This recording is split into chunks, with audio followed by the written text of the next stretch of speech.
Ce înseamnă de fapt un salt al credinței? Cum arată unul și cum îți impactează viața? Când știi că e momentul potrivit să faci un asemenea salt? E bine, nu știi. Doar asculți când îți spune Duhul Sfânt să o faci. Nu știu dacă poți fi pregătit de un asemenea salt sau doar să ai curajul de a asculta și a avea o încredere oarbă. Totuși, ce faci cu incertitudinea, întrebările și tot ce vine după ce faci acest salt? Ce faci cu frica de a eșua și de a dezamăgi?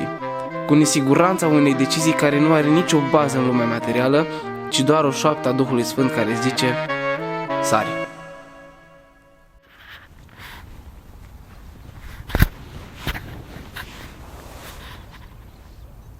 Așa a început prima mea lună în care am decis să ascult și să mă mut în Cluj. Frică, incertitudine și multe întrebări la care nu găseam răspuns, cum ar fi: de ce aici, de ce acum, oare e bine ce am făcut, oare drumul ăsta duce undeva? Lunile treceau și nu înțelegeam neapărat ce ar trebui să fac, unde mă cheamă Domnul. Era liniște, dar totuși era o liniște care mă pregătea pentru ce urma să vină.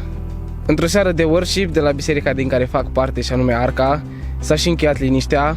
Am primit prima bucățică din planul pe care urma să-l aibă Domnul cu mine și mi-a vorbit despre cum El vrea să mă folosească și să vorbesc cu oamenilor despre El, iar prin mine oamenii să își întoarcă fața către El. În acea seară o parte din mine s-a bucurat că liniștea se termina, dar pe de altă parte au apărut și mai multe întrebări. Cum să fac asta? Sunt pregătit pentru asta? Sigur am înțeles eu bine? Nu mă vedeam capabil în niciun fel și tocmai pentru că nu mă vedeam capabil am și diluat mesajul. Mă gândeam că e destul să vorbesc despre Dumnezeu în zona mea de confort și asta e tot. Cumva așteptarea mea de a fi un student normal în seara aia începea să se dărâme și Dumnezeu începea să clădească așteptări mult mai mari la care nici măcar nu visam. Odată cu prima bucățică din plan primită, am început să zic da la invitațiile lui Favi, liderul Steiger pe România, și anume de a participa la outreach-uri. La început am tratat outreach-urile destul de superficial. Nu mă vedeam ca făcând asta toată viața, deși Dumnezeu a avut altceva de zis. Totuși, cu prima bucățică de plan primită, tot nu mi era în clar ce ar trebui să fac. Deși continuam să merg la outreach-uri, viața mergea mai departe, îmi vedeam de facultate și trăiam cu percepția că e destul cât fac. Nu vedeam posibilitatea la mai mult. Totuși, Dumnezeu când are un plan cu cineva nu-l lasă confuz, ci lucrează în continuu să aducă claritate, chiar dacă de multe ori nu vedem treaba asta și pare că nu se întâmplă nimica. Ăsta a fost și cazul meu, după aproximativ 5 luni în care începeam să fac pași mici spre chemarea pe care Dumnezeu mi-a făcut-o. Totuși, nu înțelegeam încă mare lucru din ce ar trebui să fac. Dumnezeu mi-a adus din nou claritate, mi-a reconfirmat faptul că evangelizarea și să duc vestea bună mai departe o să facă parte din viața mea la un alt nivel. Abia de data asta am înțeles complexitatea lucrării la care mă cheamă. Odată cu reconfirmarea și mesajul nediluat de data asta, am înțeles că trebuie să tratez outreach-urile cu mai multă seriozitate și să investesc toate resursele mele în asta, chiar dacă nu vedeam finalul atunci, aproape că nu vedeam 2 pași în față. Totuși am ales să fac acel salt al credinței de care vă vorbeam la început. Acum, cu viziunea puțin mai clară, începeam să lucrez la ce mă chema Dumnezeu să fac, dar voia mai mult de la mine. Voia nu doar să lucreze la chemarea pe care mi-a făcut-o, ci și la identitatea mea. La cine eram și cine știa că pot să devin.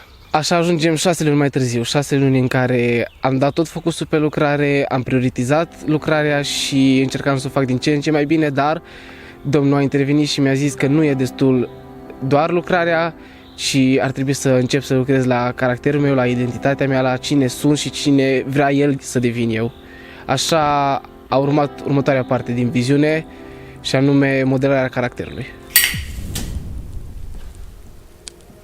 Identitatea e esența profundă a ce suntem. O călătorie uneori lină, alteori zbuciumată între cine suntem și cine visăm să devenim.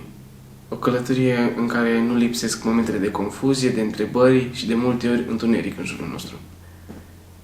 Așa a început și anul pentru mine, cu mult întuneric în inimă. Nu credeam că sunt destul pentru lucrarea la care mă cheamă și mă vedeam mic, slab și neverednic. Ca și cum tot ce aveam de oferit nu era destul. Dar am învățat ceva real. Dumnezeu te cheamă și te formează pe drum.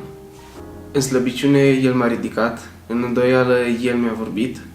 Mi-a arătat că prin El sunt mai mult decât îmi ziceau fricile că sunt. Când a devenit copilul Lui, am și primit o identitate nouă, și anume de fiu al Lui. Chiar dacă n-am înțeles-o imediat, El m-a învățat să o port cu încredere. Nu sunt încă gata, dar sunt pe drum și nu sunt singur. Mă bucur că Domnul a folosit pe Fabi în viața mea. A văzut în mine ceea ce eu nu reușeam să văd.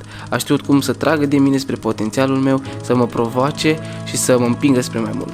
Să-mi pun întrebări pe care nu mi le pusesem niciodată. La cine ajunge ceea ce trăiesc? Cine din jurul meu are ocazia să audă? Și mai ales, dacă noi nu mergem, dacă nu spunem, cum vor afla oamenii că există ceva mai mult, că există speranță, că există un Dumnezeu care îi iubește?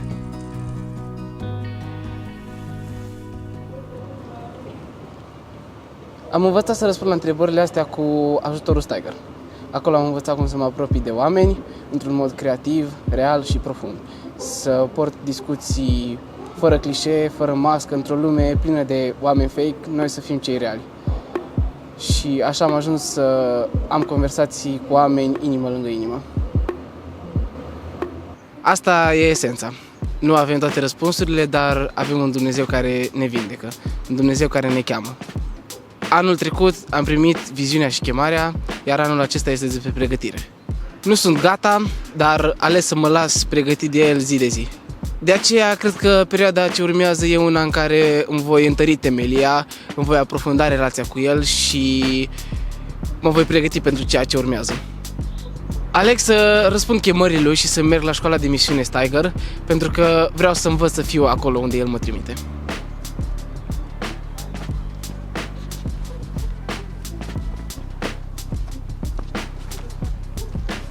Da, o dată?